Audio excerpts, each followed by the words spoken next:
Student, मैं हूं चंदन पांडे। आप लोगों को मेरे यूट्यूब चैनल में बहुत बहुत स्वागत है। इस वीडियो के माध्यम से क्लास 10 का पाठ 1 फिजिक्स का, जिसका नाम है प्रकाश का परावर्तन और अपवर्तन, लाइट रिफ्लेक्शन एंड रिफ्रैक्शन। इसमें कुछ टॉपिक का नाम लिखे हुए हैं शुरू से, इसको हम बारी बारी से बताएंगे। सबसे पहले है प्रकाश। तो हम जानेंगे कि प्रकाश क्या है। तो प्रकाश एक ऊर्जा का रूप है जो हमें देखने की अनुमति प्रदान करता है। अर्थात कहेंगे कि प्रकाश वह भौतिकरण है, प्रकाश वह भौतिक वजह है जिसकी सहायता से हम अपने आँखों के द्वारा किसी वस्तु को देखते हैं। प्रकाश एक कारक है। कारक का अर्थ होता है वजह।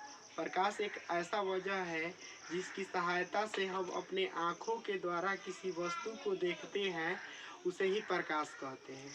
यानी आँख होते हुए भी अगर प्रकाश नहीं रहेगा तो हम किसी वस्तु को नहीं देख पाएंगे। जैसे हम किसी अंधेरी कोठरी में चले जाएं और वहाँ पर अगर किसी वस्तु को ढूंढने के लिए कह दिया जाए, कोई वस्तु रखा हो उसको ढूंढने के लिए कह दिया जाए, तो हम नहीं उसको ढूंढ पाएंगे क्योंकि वहाँ पर प्रकाश नहीं है। तो किसी वस्तु को देखने के लिए आँख के अतिरिक्त प्रकाश की भी आवश्यकता होती है। तो कहेंगे कि प्रकाश वह भौतिक कारक है जिसकी सहायता से हम अपने आँखों के द्वारा किसी वस्तु को देखते हैं, उसे ही प्रकाश कहते हैं। प्रकाश के गुण होता है कि आप नीचे के ही क्लास से पढ़ कर आए हैं कि प्रकाश जो होता है सीधी रेखा में गमन करता है। प्रकाश जो होता है वो सीधी रेखा में गमन करता है।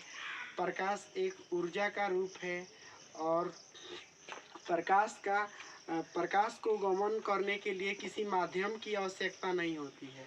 अर्थात प्रकाश जो होता है किसी माध्यम में भी गति कर सकता है, निर्वात में भी गति कर सकता है।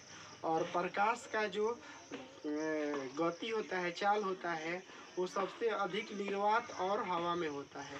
प्रकाश का जो चाल होता है हवा और निर्वात में 3 × 10⁸ मीटर प्रति सेकेंड होता है।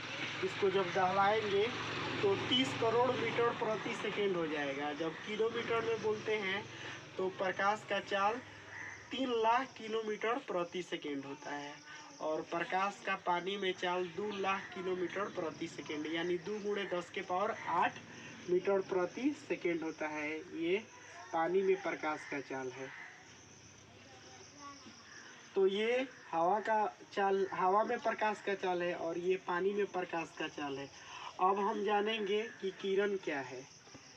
तो किरण, जैसे हम कहेंगे कि प्रकाश के गमन पथ की दिशा को ही किरण कहते हैं। जैसे हम प्रकाश की मतलब जाता है तो जिस रास्ते से जाता है उस रास्ते की जो दिशा होती है, प्रकाश के गमन पथ की जो दिशा होती है, उसे ही किरण कहते हैं। किरण को ऐसे बनाते हैं, प्रकाश के गमन पथ की दिशा को ही किरण कहते हैं। अब जानेंगे प्रकाश पुंज क्या है। तो ये किरण जो है, किरण जो होगा ग्रुप में रहेगा, समूह में रहेगा, तब उसको हम कहेंगे कि ये प्रकाश पुंज है। यानी किरणों के समूह को ही प्रकाश पुंज कहते हैं। किरणों के समूह को प्रकाश पुंज कहते हैं। और प्रकाश पुंज जो होता है वो 3 तरह के होता है। एक समानांतर प्रकाश पुंज,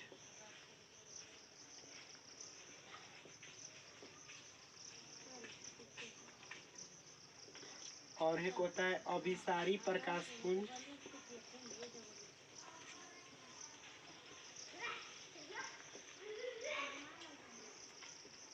और एक होता है अपसारी प्रकाश पुंज।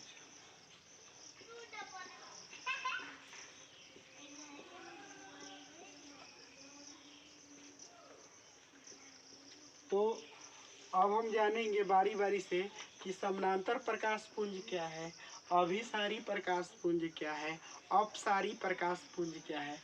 तो कहेंगे जिस प्रकाश पुंज की सभी किरणें समानांतर होती है तो उसे ही समानांतर प्रकाश पुंज कहते हैं।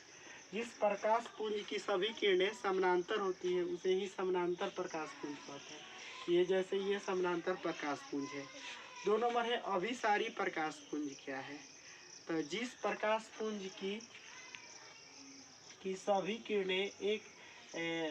किरणें एक बिंदु पर आकर मिलती है उसे ही अभिसारी प्रकाश पुंज कहते हैं। अनेक दिशाओं से आकर एक बिंदु पर आकर मिल जाएगी तो उसे अभिसारी प्रकाश पुंज कहेंगे। 3 नंबर है अपसारी प्रकाश पुंज। तो अपसारी में ये होता है कि एक बिंदु से निकलकर अनेक दिशाओं में चली जाती है प्रकाश की किरणें, तो उसको ही अपसारी प्रकाश पुंज कहते हैं। अब इसके बाद ये है आत्मदीप्त पिंड, दीप्त पिंड। तो कहेंगे वे पिंड जो स्वयं प्रकाश उत्सर्जित करता है उसे आत्मदीप्त पिंड कहते हैं। वे पिंड, वे वस्तु जो स्वयं प्रकाश उत्सर्जित करता है उसे दीप्त पिंड का, जैसे हो जाएगा तारे, सूर्य, बल्ब, मोमबत्ती, ये सब प्रकाश उत्सर्जित करते हैं तो ये आत्मदीप्त होंगे। और ठीक इसके अपोजिट होता है अदीप्त पिंड, जो प्रकाश उत्सर्जित नहीं करता है उसे अदीप्त पिंड, जैसे ग्रह हो जाएगा, चंद्रमा हो जाएगा, ये मार्कर हो जाएगा, बोर्ड हो जाएगा, ये प्रकाश उत्सर्जित नहीं करता है तो ये अदीप्त पिंड होगा। फिर पारदर्शी, अपारदर्शी, प्रभासी। पारदर्शी पदार्थ जानेंगे, वे पदार्थ जिसको प्रकाश आर पार कर दे उसे पारदर्शी पदार्थ कहते हैं। यानी कहेंगे वे पदार्थ जिसको प्रकाश आर पार कर दे उसे पारदर्शी पदार्थ कहते हैं, जैसे हवा, कांच इत्यादि। अपारदर्शी जिसको प्रकाश आर पार न कर पाए उसे अपारदर्शी पदार्थ कहते हैं, जैसे ये बोर्ड हो जाएगा, ये ईंट, पत्थर, दीवार, ये सब अपारदर्शी होता है। और प्रभासी यानी जिसको प्रकाश कुछ आर पार करे और कुछ नहीं करे उसे ही अर्धपारदर्शी या प्रभासी पदार्थ कहते हैं, जैसे घिसा हुआ कांच हो जाएगा, तेल लगा हुआ कागज हो जाएगा। इस प्रकार इतना हम टॉपिक ख़त्म किए और इसके आगे वाला जो टॉपिक है इसके आगे वाले वीडियो में हम बताएंगे। तब तक के लिए धन्यवाद।